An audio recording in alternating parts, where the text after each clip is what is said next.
Right, mastreets social media mandinoswera nichiona kuti nyaya dziri kufamba sei. Ndinayo nyaya yandinoda kuti ndinge ndinokuzivisai vazukuru kuti what is happening. Handiti sochiteerera kana uri munyowani usati wasubscribe, turn on the notification bell so that whenever we upload a video you will be notified. Nchito zvikudi kwese kwamuri vazukuru vasekuru seindi pano pachannel yenyu, channel yamunofarira, muna the only Zimbabwean uncle vazukuruka.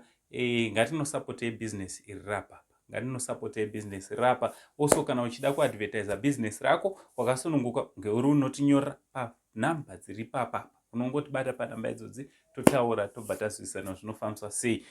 So inzwai vazukuru, nyaya iripo ndeyekudaiwo tinoda kuti happy birthday kuna Mary Mubayiwa Chiwenga. Handiti happy birthday to you muzukuru wasekuru seindi uyasvitsa 40 years pazuva ranhasi. Aiwa makorokoto nekukura muzukuru wasekuru seindi.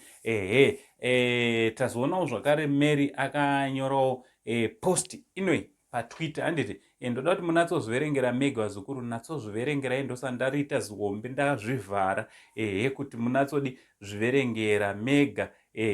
Ndikataura nemuromo wangu ndozonzi sekuru vanonyanyisa kuita yepa maverenga vazukuru. Ndo mashoko anyorwawo naMary achitaurawo kuti baba imimi ndimunoziva. So ngatitaura no comment section kuti munofungei vazukuru nemashoko aMary, also tobva tamukorokoteredza nekusvitsawo 40 years from Uncle saying the only Zimbabwean uncle. Pari rinoti chitichi much love.